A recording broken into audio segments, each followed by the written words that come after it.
ultimate destination for the league and the best possible matchup they could have envisioned when this season began, stalled, and kept going. Mahomes, Brady, Chiefs, Bucks, Super Bowl 55. We're all over it for the next 4 hours and, frankly, for the next 2 weeks. Key, I know you were up a little later than normal last night. Let's get your thoughts on the game, how you took in Championship Sunday. We'll get Jay's thoughts, and, of course, Aaron Rodgers will make his presence felt as well. If that was your way of saying they were working me to death, yes, that would be correct. But I signed up for it, and I'm excited about it, and it makes all the sense in the world to have me and Boomer do NFL primetime, doing championship week, Zubin. It was an amazing show.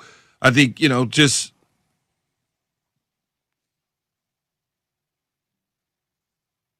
I appreciate it. The weekend was great overall. I mean, it was just, you got the championship week. You got a chance to, kind of wait for these games throughout the course of the day on Sunday. And then when we finally got the first game, and then we rolled into that second game last night. It just was a lot of fun.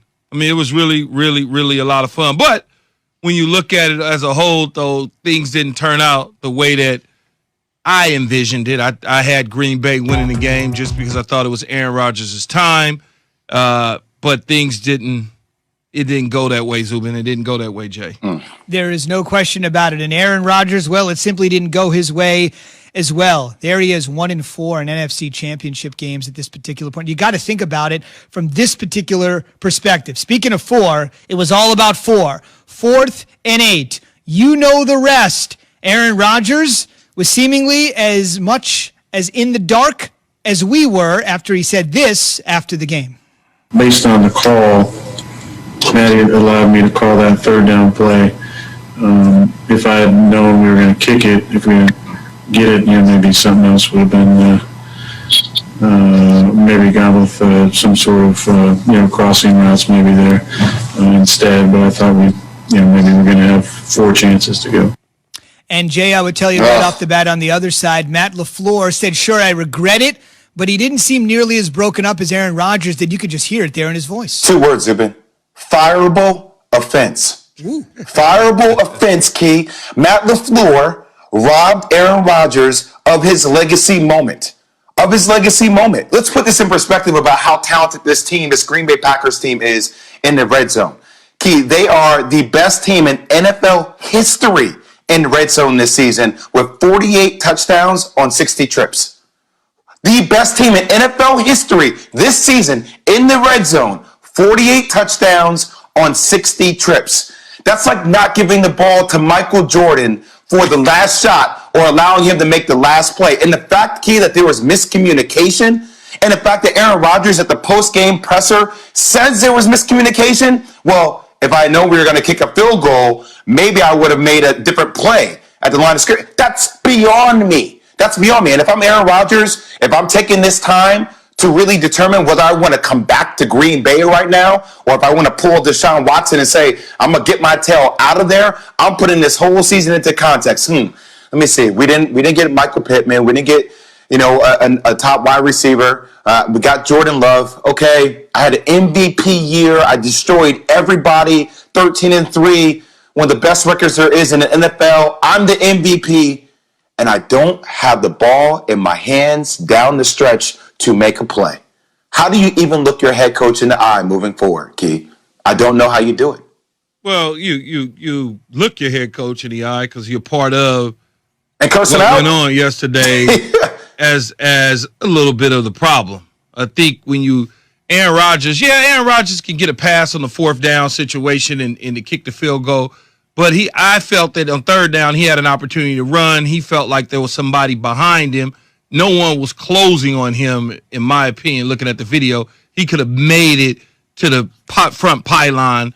That's just what I saw. He felt different. It's fine. But what I would say is Matt LaFleur certainly should have given the ball to Aaron Rodgers on 4th down. But I understand his thought process when you look at it. How? They score. Well, I understand his thought process. I get the points.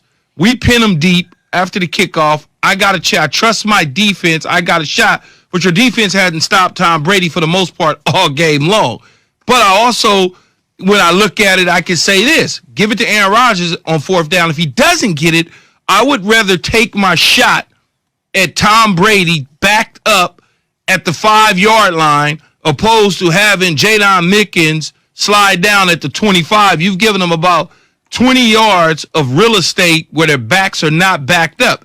The play calling changes when you are deep in your own territory from an offensive standpoint because they threw the ball right there and advanced it to continue to move the clock and get the first down. Now, if you're backed up at the 5-yard line, so to speak, or let's say they're around the 5 or whatever because they did not get in, it's a different mindset for a coaching staff on the other side for Byron Leftwich. He's calling a different play because he doesn't want to take a chance on clock stoppage, something happening, interception, sack fumble, safety, anything like that. So the mindset is 3 straight runs, kick it.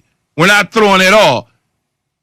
So I get it, but then on the flip side of things, I don't get it because it's Aaron Rodgers that's out there on the football field. Tom Brady, Bill Belichick probably would have never done that. I can tell you who wouldn't have never done it. Andy Reid would have never done it. You go back and look at Andy Reid's tenure in Philadelphia and some of it here in Kansas City. He doesn't do that, especially with Patrick Mahomes, Donovan McNabb, Michael Vick, guys that have been stars in this league at the quarterback position. He did it with Chad Henne. Oh, he better get. There you go. He did it with Chad Henne.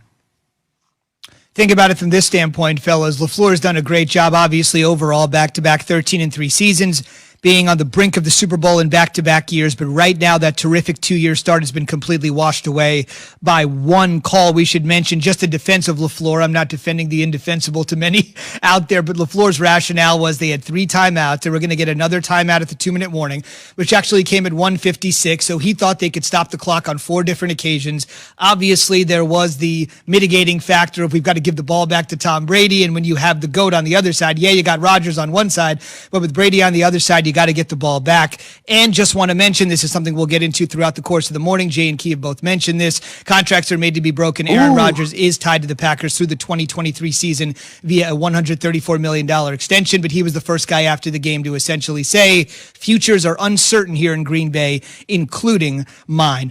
On the way this morning, Tom Brady is headed to his 10th Super Bowl. He's got a career full of lifetime accomplishments, but is what he did yesterday with his brand new team the best one of all? The fellas weigh in, and we want your opinion next on ESPN.